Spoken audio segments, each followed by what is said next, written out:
ఓం నమ శివాయ. అందరికీ నమస్కారం అండి. జనవరి 25 ఆదివారం రోజున రథసప్తమి వచ్చింది. చాలామందికి తెలియదు మరి పూజా విధానం, పాటించవలసిన నియమాలు ఏంటి అనేది. మనలో చాలామంది పండుగలను కేవలం ఆచారంగా మాత్రమే జరుపుకుంటాం. కానీ ప్రతి పండుగ వెనుక ఒక లోతైన శాస్త్రం, ఒక ఆధ్యాత్మిక సందేశం అనేది దాగి ఉంటుంది. అలాంటి విశేష అర్థం ఉన్న పండుగల్లో రథసప్తమి ఒకటి. ఈ ఒక్కరోజు సరిగ్గా పాటిస్తే ఆరోగ్యం, దీర్ఘాయుషు, మానసిక బలం లభిస్తాయని శాస్త్రాలు చెప్తున్నాయి. కానీ అదే సమయంలో కొన్ని నియమాలు తెలియకుండా పాటించకపోతే ఆ ఫలం అనేది పూర్తిగా అందకపోవచ్చు. అందుకే రథసప్తమి రోజున ఎప్పుడు నిద్ర లేవాలి, ఏ సమయంలో స్నానం చేయాలి, సూర్యునికి ఎలా అర్ఘ్యం ఇవ్వాలి, పూజా విధానం ఎలా ఉండాలి, పాటించవలసిన నియమాలు ఏమిటి, చేయకూడని తప్పులు ఏమిటి, ఇవన్నీ విషయాలను ఈ వీడియో ద్వారా మనం శాస్త్రబద్ధంగా అందరికీ అర్థమయ్యేలాగా విధంగా తెలుసుకుందాం. కాబట్టి వీడియోని ఎక్కడా స్కిప్ చేయకుండా చివరి వరకు చూడండి. అలాగే మొదటిసారి మీరు మా ఛానల్ చూస్తున్నట్లయితే మా ఛానల్ సబ్స్క్రైబ్ చేసుకొని నన్ను సపోర్ట్ చేయండి. ఇక రథసప్తమి అనేది మన హిందూ సాంప్రదాయంలో అత్యంత పవిత్రమైన, శక్తివంతమైన పండుగల్లో ఒకటి. ఇది కేవలం ఒక తిథి కాదు, ఒక ఆధ్యాత్మిక మలుపు. మాఘమాస శుక్లపక్షమి సప్తమి నాడు వచ్చే ఈ రథసప్తమి రోజున సూర్య భగవానుడు తన రథంపై ఉత్తరాయణ మార్గంలో పూర్తిగా ప్రారంభిస్తాడని శాస్త్రాలు చెప్తున్నాయి. అందుకే ఈ రోజున సూర్య జయంతి అని, ఆరోగ్య దినం అని కూడా అంటారు. మన జీవనానికి శక్తిని అందించే సూర్యుడు ఈ రోజున ప్రత్యేకంగా కటాక్షిస్తాడని నమ్మకం అనేది ఉంది. శాస్త్రాల ప్రకారం సూర్యుడు 7 గుర్రాలతో కూడిన రథంపై ప్రయాణిస్తాడని చెప్తారు. ఆ 7 గుర్రాలు కేవలం కల్పన కాదు, అవి 7 రంగులను, 7 లోకాలను, 7 చక్రాలను, మన శరీరంలోని 7 శక్తి కేంద్రాలను సూచిస్తాయన్నమాట. అంటే రథసప్తమి రోజు సూర్యారాధన చేయడం ద్వారా మన శరీరం, మనస్సు, ఆత్మ 3 స్థాయిలో శుద్ధి జరుగుతుందనే భావన ఉంది. అందుకే ఈ రోజు చేసే పూజా ఫలితానికి కొత్త ఉత్సాహాన్ని ఇస్తుందని మన పెద్దలు చెప్తూ ఉంటారు. రథసప్తమి సాధారణంగా జనవరి చివరి వారంలో లేదా ఫిబ్రవరి మొదటి వారంలో వస్తుంది. ప్రతి సంవత్సరం తిథి మారినా మాఘశుక్ల పక్షమి సప్తమి మాత్రం స్థిరంగా ఉంటుంది. ఇక ముఖ్యంగా ఈ సంవత్సరం అంటే 2026 సంవత్సరంలో రథసప్తమి తిథి విషయంలో చాలామందికి సందేహం అనేది ఉంటుంది. పంచాంగం ప్రకారం రథసప్తమి తిథి జనవరి 24 శనివారం రాత్రి 11:05 ప్రారంభమయ్యి జనవరి 25 ఆదివారం రాత్రి 9:13 వరకు ముగుస్తుందన్నమాట. అయితే మన హిందూ సాంప్రదాయంలో పూజలు, వ్రతాలు ఉదయకాలాన్ని ప్రాధాన్యంగా తీసుకుంటారు, నిర్వహిస్తాం. కాబట్టి సూర్యారాధనకు ఉదయం చాలా ముఖ్యమైనది. కాబట్టి ఉదయానికి సప్తమి తిథి ఉన్న రోజుని రథసప్తమి జరుపుకోవడం శాస్త్రముఖ సమేతం. ఇక ఈ కారణంగానే 2026లో రథసప్తమిని జనవరి 25 ఆదివారం ఉదయం జరుపుకోవాలి. కొంతమంది ముందు రోజే చెయ్యాలా అనే సందేహం కూడా పడతారు. కానీ సూర్య భగవానుడికి చేసే పూజలో సూర్యోదయం ఉన్న రోజు ముఖ్యమైనది. కేవలం రాత్రి తిథి ప్రారంభాన్ని ఆధారంగా తీసుకోరన్నమాట. అందుకే జనవరి 25 ఆదివారం తెల్లవారుజామున స్నానం చేసి సూర్యునికి అర్ఘ్యం సమర్పించి పూజ చేయడం ఉత్తమమని పండితులు చెప్తున్నారు. అందువలన ఈ 2026 సంవత్సరంలో రథసప్తమి పూజలు, నియమాలు, వ్రతాలు అన్నీ కూడా జనవరి 25 ఆదివారం ఉదయమే చేయాలన్నమాట. ఈ విషయాన్ని గుర్తుంచుకొని సరైన సమయంలో సూర్యారాధన చేస్తే పూజా ఫలితం సంపూర్ణంగా లభిస్తుందని మన శాస్త్రాలు చెప్తున్నాయి. అందరికీ కూడా నమ్మకం అన్నమాట. ఇక రథసప్తమి రోజున సూర్యోదయానికి ముందే నిద్ర లేవాలి. దీనిని శాస్త్ర పరిభాషలో అరుణోదయ కాలం అంటారు. అంటే సూర్యుడు ఇంకా పూర్తిగా ఉదయించక ముందు ఆకాశంలో ఎరుపు రంగు ఛాయలు, అరుణావర్ణం కనిపించే సమయం అన్నమాట. సాధారణంగా ఇది ఉదయం 4 గంటల నుండి 5:30 మధ్య ఉంటుంది. ఈ బ్రహ్మముహూర్తంలో నిద్రలేచి కాలకృతాలు తీర్చుకొని స్నానానికి సిద్ధం కావాలి. సూర్యుడు ఆకాశంలోకి రాకముందే స్నానం ఆచరించడం ఈ పండుగ ప్రధాన నియమం అన్నమాట. సూర్యోదయం అయిన తర్వాత చేసే స్నానం వలన రథసప్తమి ఫలితం పూర్తిగా దక్కనని శాస్త్రాలు చెప్తున్నాయి. కేవలం త్వరగా నిద్ర లేవడమే కాదు, ఈరోజు చేసే స్నానానికి ఒక ప్రత్యేక పద్ధతి కూడా ఉంటుంది. తల మీద జిల్లేడు ఆకులు, రేగి పళ్ళు పెట్టుకొని స్నానం చేయాలి. 7 జిల్లేడు ఆకులు తీసుకొని వాటిలో రేగి పండ్లు, అక్షంతలు ఉంచి ఒక ఆకును తల మీద, 2 ఆకులను 2 భుజాల మీద, 2 ఆకులను మోకాల మీద, మిగిలిన 2 ఆకులను పాదాల మీద ఉంచుకొని స్నానం ఆచరించాలి. ఇలా చేస్తున్నప్పుడు జననీ త్వం హి లోకానాం సప్తమీ సప్త ప్రత్యేక లేదా యథాజన్మ కృతం పాపం అనే శ్లోకాన్ని పాటించాలి. సూర్యోదయానికి ముందే నదులలో లేదా ఇంట్లో పవిత్ర జలంతో ఈ స్నానం చేయడం వల్ల 7 జన్మల పాపాలు, వాచిక, మానసిక, కాయక తదితర పాపాలు నశిస్తాయని నమ్ముతారు.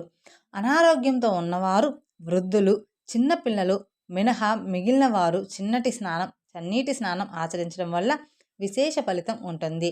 స్నానం చేసినంతసేపు మౌనంగా ఉండడం లేదా సూర్య మంత్రాన్ని జపించడం చాలా మంచిది. శాస్త్రీయంగా చూస్తే మాఘమాసంలో చలి తీవ్రత తగ్గుతూ ఉంటుంది. ఎండ వేడి నెమ్మదిగా పెరుగుతుంది. ఈ సమయంలో వచ్చే సూర్యకిరణాల్లో ముఖ్యంగా ఉదయం వేళ విటమిన్ డి సమృద్ధిగా ఉంటుందన్నమాట. తెల్లవారుజామున చన్నీటి స్నానం చేయడం వల్ల శరీరంలో రక్త ప్రసరణ మెరుగుపడుతుంది మరియు రోగనిరోధక శక్తి అనేది పెరుగుతుంది. సూర్యుని లేలేత కిరణాలు శరీరంపై పడడం వల్ల చర్మ వ్యాధులు నయమవుతాయని ఆయుర్వేదం చెప్తుందన్నమాట. అందుకే సూర్యుడు ఉదయించే సమయానికి మనం శుభ్రంగా ఉండి ఆయనకు అర్ఘ్యం ఇవ్వడం ద్వారా ఆ కిరణాలను ప్రతి ఒక్కరూ కూడా గ్రహించగలుగుతాము. కనుక ఈ రథసప్తమి రోజున బద్ధకాన్ని విడిచిపెట్టి ఉదయం 4 నుండి 5 గంటల మధ్యలో నిద్ర లేవడం శ్రేయస్కరం. సూర్యోదయానికి ముందే స్నానం పూర్తి చేసి ఉదయించే సూర్యుడికి నమస్కరించుకోవాలి. అలా నమస్కరించుకొని అర్ఘ్యం వదలడం వల్ల సూర్య భగవాని అనుగ్రహం లభిస్తుందన్నమాట. ఇక ఆరోగ్యం భాస్కరాద ఇచ్చేత్ అనే మంత్రాన్ని చదవాలి. ఆరోగ్యాన్ని సూర్యుడి నుండి కోరుకోవాలన్నమాట అనే సూక్తిని నిజం చేస్తూ ఈ రథసప్తమి నాడు ప్రతి ఒక్కరు కూడా తప్పనిసరిగా వేకువజానే నిద్ర లేచి ఆరోగ్యాన్ని, ఐశ్వర్యాన్ని ఖచ్చితంగా పొంది తీరాలన్నమాట. ఇక జిల్లేడు ఆకులతో చేసిన స్నానం వల్ల మన శరీరం, మనసు అన్నీ కూడా ప్రశాంతంగా ఉంటాయి అన్నమాట. జిల్లేడు ఆకులు మనకి చల్లదనాన్ని ఇస్తాయన్నమాట. ఇక ఆ జిల్లేడు ఆకులతో చేసిన స్నానం వల్ల మన శరీరం, మనసు పవిత్రమవుతాయి. అలా శుచిగా మారిన తర్వాతే సూర్యదేవుని ఆరాధన అనేది మొదలవుతుంది. ఆ ఆరాధనలో మొదటి మెట్టు మరియు సూర్యుడి అనుగ్రహాన్ని పొందే సులువైన మార్గం సూర్య అర్ఘ్యం. ఇప్పుడు ఈ విధానాన్ని తెలుసుకుందాం. సూర్యునికి అర్ఘ్యం ఇవ్వడానికి సూర్యోదయ సమయం అంటే ఉదయం 6 గంటల సమయం నుండి అత్యంత శ్రేష్టమైనది. సూర్యుడు హోరుజోను నుండి పైకి వస్తున్నప్పుడు ఆ లేలేత కిరణాలు మనపై పడేలాగా చూసుకోవాలన్నమాట. అర్ఘ్యం ఇచ్చే ముందు తలస్నానం చేసి శుభ్రమైన ఉతికిన వస్త్రాలను ధరించాలి. సాంప్రదాయ దుస్తులను ధరిస్తే ఇంకా మంచిది. స్నానం చేయకుండానే చాలామంది అర్ఘ్యం సమర్పిస్తారు. అలా ఇవ్వకూడదు.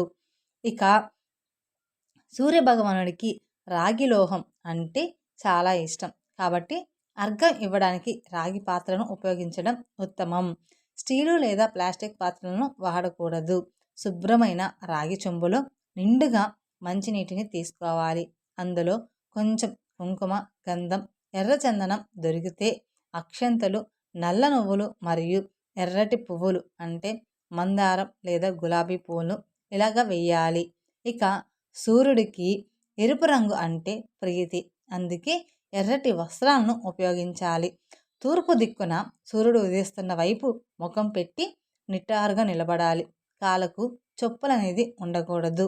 గడ్డ మీద లేదా శుభ్రమైన నేల మీద లేదా ఒక చెక్క పీట మీద నిలబడవచ్చు. 2 చేతులతో రాగి పాత్రను పెట్టుకొని మీ తల కంటే ఎత్తుగా అంటే భుజాలకు పైకి చేతులను ఎత్తాలి. పాత్రను కొంచెం వంచి నీటిని నెమ్మదిగా సన్నని దారగా భూమిపైకి వదలాలి. ఇది చాలా ముఖ్యమైన విషయం అన్నమాట. పాత్ర నుండి కిందకు పడుతున్న నీటి ద్వారా మధ్యలో నుండి సూర్యబింబాన్ని చూడాలన్నమాట. ఇలా చేయడం వల్ల సూర్యకిరణాలు నీటిలో వక్రీభవనం చెంది 7 రంగులుగా విడిపోయి మన కళ్ళపై పడతాయి. ఇది కంటి చూపును మెరుగుపరచడంలో అద్భుతంగా పనిచేస్తుంది. నీటిని వదులుతున్నప్పుడు ఆ నీరు మీ పాదాలపై పడకుండా మీరు జాగ్రత్త పడాలి. ఒకవేళ పాదాలపై పడుతుందని అనుకుంటే ఒక పళ్ళెం లేదా ఏదైనా ఒక మొక్క, మొదట్లో తులసి మొక్క కాకుండా నీటిని వదలాలి. నీటిని ధారగా వదులుతున్నప్పుడు సూర్య భగవాని నామాలను స్మరించుకోవాలి. ఓం సూర్యాయ నమః, ఓం భాస్కరాయ నమః, ఓం ఆదిత్యాయ నమః లేదా గాయత్రి మంత్రాన్ని జపించడం అత్యంత శ్రేష్టం అని అర్ఘం సాధారణంగా 3 సార్లు వదలాలి. మొదటిసారి సృష్టికి, రెండోసారి స్థితికి, మూడవసారి లయానికి ప్రతీకగా భావిస్తారు. లేదా ఒకేసారి నిదానంగా వదలవచ్చు. నీటిని పూర్తిగా వదిలిన తర్వాత ఆ నీటిని, కింద పడిన నీటిని లేదా పళ్ళెంలో పడిన నీటిని కుడి చేతి ఉంగరపు వేలతో తాకి ఆ వేలని కళ్ళకద్దుకోవాలి. ఆ తర్వాత సూర్యుడికి నమస్కరించి మీ చుట్టూ మీరు 3 సార్లు ఆత్మ ప్రదక్షిణ చేయాలి. చివరిగా భూమికి నమస్కరించుకోవాలి. ఈ ప్రక్రియ కేవలం ఆచారం మాత్రమే కాదు, ఉదయం వేళ సూర్యకిరణాల నుండి వచ్చే విటమిన్ డి శరీరానికి అందుతుందన్నమాట. నీటి ద్వారా సూర్యుడికి చూడడం వల్ల కంటిలోని రెటీనా శక్తివంతం అవుతుంది. చేతులను పైకి ఎత్తి నిలబడడం వల్ల ఛాతి విస్తరించి ఊపిరితిత్తులు గాలిని బాగా తీసుకుంటాయి. మనసులోని ఆందోళన తగ్గి ఏకాగ్రత అనేది పెరుగుతుంది. కాబట్టి ఈ సప్తమి రోజే కాకుండా వీలైతే ప్రతిరోజు ఉదయం సూర్యుడికి అర్ఘ్యం ఇవ్వడం వల్ల చేసుకోవడం ద్వారా సంపూర్ణ ఆరోగ్యాన్ని మీరు ఖచ్చితంగా పొందవచ్చు. ఇక రథసప్తమి నాడు చేసే పూజ మిగిలిన పండుగల కంటే కూడా చాలా భిన్నంగా, ప్రకృతికి దగ్గరగా ఉంటుందన్నమాట. విగ్రహారాధన కంటే ప్రత్యక్ష దైవమైన సూర్యుడిని, ఆయన శక్తిని ఆరాధించడం ఈ పూజలోని ప్రత్యేకత. సూర్యోదయానికి ముందే నిద్రలేచి తలస్నానం ఆచరించి అర్ఘ్యం ఇచ్చిన తర్వాత ఈ పూజా కార్యక్రమాన్ని ప్రారంభించాలి. ఇక ఈ రథసప్తమి పూజా విధానాన్ని ఆచరించాల్సిన పద్ధతులను ఇక్కడ మనం వివరంగా వివరిస్తున్నాము. ముందుగా రథసప్తమి పూజను సాధారణంగా ఇంటి ఆవరణలో తులసిగూడ దగ్గర లేదా సూర్యకిరణాలు నేరుగా పడే ప్రదేశంలో చేయడం శ్రేష్టం. ఆ ప్రదేశాన్ని శుభ్రంగా కడిగి ఆవు పేడతో అలికి పసుపు రాయాలి. అక్కడ బియ్యపిండితో రథం ముగ్గు వెయ్యాలి. సూర్యుడు 7 గుర్రాల రథంపై ప్రయాణిస్తాడు కాబట్టి ముగ్గులో 7 గుర్రాలను సూచించేలాగా గీయాలన్నమాట. ఇక ముగ్గు మధ్యలో చెరుకుగడ్డలు, రేగు పండ్లు, చిక్కుడు కాయలు ఉంచాలి. ఈరోజు చిక్కుడు ఆకులను, చిక్కుడు కాయలను అత్యంత ప్రాముఖ్యత ఉంటుందన్నమాట. ఇక రథసప్తమి నాడు చిక్కుడు ఆకుల్లో చద్దన్నం తింటే 7 జన్మల పాపాలనేది తొలగిపోతాయని ఒక నానుడి ఉందన్నమాట. అందుకే పూజలో చిక్కుడు ఆకులను విడిగా వాడతారు. ఈ పండగలో ప్రధాన ఘట్టం పాలు పొంగించడం. సాంప్రదాయం ప్రకారం ఆవు పేడ పిడకలతో మంట వేసి దానిపై కొత్త మట్టి పాత్రను లేదా ఇత్తడి గిన్నెను ఉంచాలి. ఆ పాత్రకు పసుపు కుంకుమలు పెట్టి కంఠానికి చిక్కుడు ఆకులు దండను కట్టాలి. గిన్నెలో ఆవు పాలు పోసి కాచాలి. పాలు పొంగి పొర్లేటప్పుడు పొంగులో పొంగల్ లేదా సూర్య భగవానుడికి జై అని నమస్కరించుకోవాలి. పాలు తూర్పు దిక్కుగా పొంగితే సిరి సంపదలు కలుగుతాయని నమ్మకం. ఇక ఆ పొంగిన పాలల్లో కొత్త బియ్యం, బెల్లం, యాలకులు, నెయ్యి వేసి పరమాన్నం తయారు చేసుకోవాలి. ఈ వంటకాన్ని అగ్నిదేవుడు సాక్షిగా సూర్యకిరణాలు సమక్షంలో చేయడం వల్ల దానికి విశేషమైన శక్తి అనేది వస్తుంది. పరమాన్నం తయారైన తర్వాత సూర్యమంత్రాన్ని కానీ, సూర్యుని పటం కానీ లేదా ముగ్గులో సూర్యుని ఆవాహన చేసి కానీ పూజ మొదలు పెట్టాలి.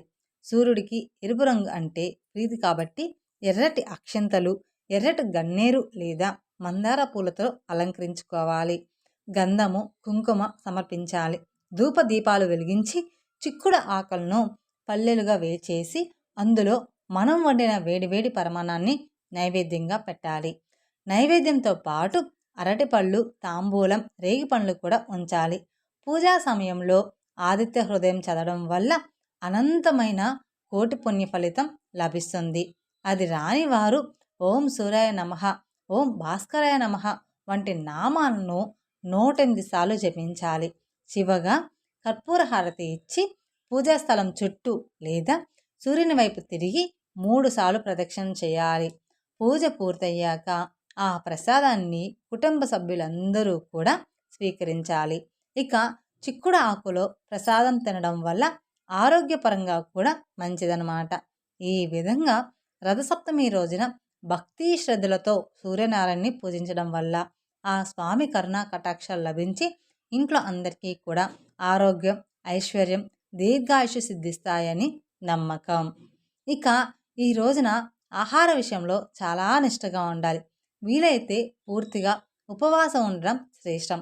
ఉపవాసం ఉండలేని వారు ఒక పూట భోజనం చేసి రాత్రికి పండ్లు లేదా అల్పాహారం తీసుకోవచ్చు.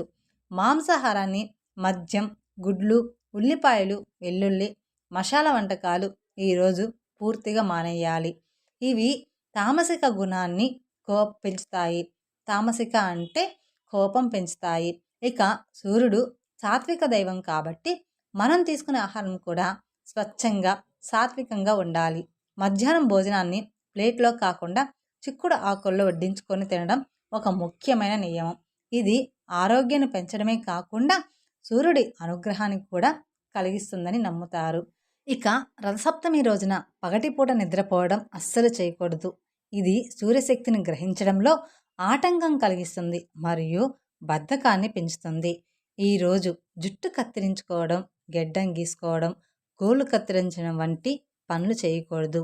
ఇవి దరిద్రాన్ని సంకేతాలుగా భావిస్తారు. భార్యాభర్తలు ఈరోజు బ్రహ్మచారాన్ని పాటించాలి. మనసును దైవ చింతనలో లగ్నం చేయాలి. సాధారణ రోజుల్లో తలకు మనము నూనె రాసుకొని స్నానం చేయడం మంచిదే. కానీ రథసప్తమి నాడు మాత్రం తలకు నూనె పెట్టుకోకూడదు. జిల్లేడు ఆకుల స్నానానికే ప్రాధాన్యత ఇవ్వాలి. సూర్యుడు బుద్ధికి అధిపతి కాబట్టి ఈరోజు ఎవరిని కూడా నిందించకూడదు, అబద్ధాలు చెప్పకూడదు, కోప్పడకూడదు. ముఖ్యంగా పేదవారిని అఘోరపరచకూడదు.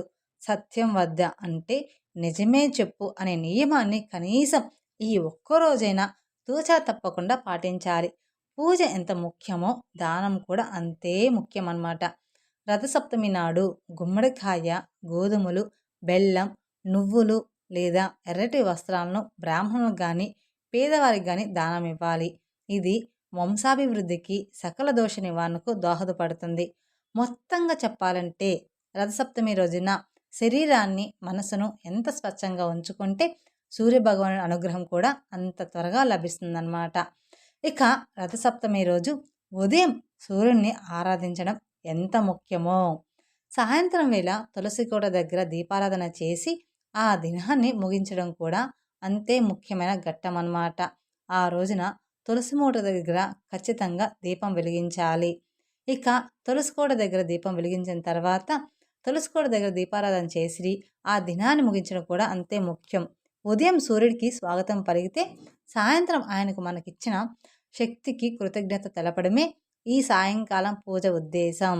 ఇక రథసప్తమి సాయంత్రం పాటించాల్సిన తులసి పూజ మరియు దీపారాధన విధానం ఇప్పుడు తెలుసుకుందాం. సూర్యాస్తమయం అవుతున్న సమయం అంటే సాయంత్రం 6 గంటల నుండి 6:30 గంటల మధ్య దీపారాధనకు శ్రేష్టమైనది. దీనిని గోధులి వేళ లేదా లక్ష్మీ ప్రదోష సమయం అంటారు. ఈ సమయంలో ఇంట్లో దీపం వెలిగించడం వల్ల దరిద్రం తొలగిపోయి అష్టైశ్వర్యాలు కలుగుతాయి.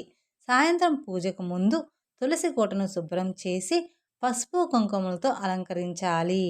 ఇక తులసి మొక్కకు పూలు సమర్పించాలి. తులసి లక్ష్మీదేవి స్వరూపం. సూర్యుడు విఘ్నతేజం కాబట్టి రథసప్తమి నాడు తులసి పూజ చేయడం వల్ల లక్ష్మీనారాయణ అనుగ్రహం కూడా కలుగుతుందన్నమాట. ఇక తులసి కోట ముందు బియ్య పిండితో చిన్న ముగ్గు లేదా స్వస్తి గుర్తు వేయాలి. తర్వాత ఆవు నెయ్యితో దీపం వెలిగించి అత్యంత శుభప్రదం. ఇది లేకపోతే నువ్వుల నూనెను వాడవచ్చు. అలాగే దీపారాధన కోసం మట్టి ప్రమిదలు వాడడం చాలా మంచిది, లేదా ఇత్తడి వెండి కుందులను వాడవచ్చు. స్త్రీలు కుందులు వాడకూడదు. ఒక్కో ప్రమిదలో 2 ఒత్తులు వేసి వెలిగించాలి. ఏకహారతి ఒకే ఒత్తు పెట్టకూడదు. దీపం ముఖం తూర్పు వైపు ఉండేలాగా చూసుకోవాలి. తులసి కోట దగ్గర 2 దీపాలు, ఇంటి సింహద్వారానికి ఇరువైపులా 2 దీపాలు పెట్టాలి. దీపం జ్యోత పరబ్రహ్మ అని స్మరిస్తూ దీపారాధన వెలిగించాలి. దీపం జ్యోతి పరబ్రహ్మ అని స్మరిస్తూ దీపారాధన చేయాలి. దీపం వెలిగించేటప్పుడు ఈ చిన్న శ్లోకాన్ని పాటించడం మంచిది. శుభం కోరితి కళ్యాణం ఆరోగ్యం ధన సంపద శత్రుబుద్ధి వినాశయ దీపజ్యోతిర్మసుమతి అంటే శుభాలను ఆరోగ్యాన్ని ధన సంపదను ఇచ్చే శత్రుబుద్ధిని నాశనం చేసే ఓ దీపజ్యోతి నీకు నమస్కారం అని అర్థం. దీపాలు వెలిగించిన తర్వాత అగరవత్తులు వెలిగించి తులసి మొక్కకు చూపించాలి. ఆ తర్వాత తులసి కోట చుట్టూ 3 సార్లు ప్రదక్షిణ చేయాలి. ప్రదక్షిణ చేసేటప్పుడు చేతిలో అక్షంతలు పువ్వులు ఉంచుకొని ప్రదక్షిణ పూర్తయ్యాక వాటిని మొక్క మొదట్లో వెయ్యాలి. ఇక తులసి పూజ పూర్తయ్యాక పడమర దిక్కుగా అంటే సూర్యుడు అస్తమించిన దిశగా తిరిగి నమస్కరించుకోవాలి. ఈరోజు నాకు ఆరోగ్యాన్ని శక్తిని ఇచ్చినందుకు ధన్యవాదములు అని మనసులో అనుకొని రోజును ముగించాలన్నమాట. ఇలా ఈ రథసప్తమి పూజ ముగించుకోవాలి. ఈ విషయాలన్నీ కూడా మన పూర్వీకులు మనకు అందించిన గొప్ప సంపద. మేము కేవలం ఈ విషయాలు పురాణాల ద్వారా స్వీకరించి మీ దాకా తీసుకొచ్చామంతే తప్ప ఇవేవి మా సొంత మాటలు కావు. మన సంప్రదాయాలను గౌరవిస్తూ ఈ రథసప్తమిని ఆనందంగా జరుపుకోండి. ఈ వీడియో కనుక మీకు నచ్చినట్లయితే మరికొందరికి షేర్ చేయండి. అలాగే మొదటిసారి మీరు మా ఛానల్ చూస్తున్నట్లయితే మా ఛానల్ సబ్స్క్రైబ్ చేసుకొని నన్ను సపోర్ట్ చేయండి. Thank you for watching my video. ఓం నమః శివాయ. మరిన్ని అప్డేట్స్ కోసం పక్కన ఉన్న బెల్ ఐకాన్ ప్రెస్ చేస్తే మా వీడియోస్ మొత్తం మీకు నోటిఫికేషన్ ద్వారా అందుతాయి. Thank you.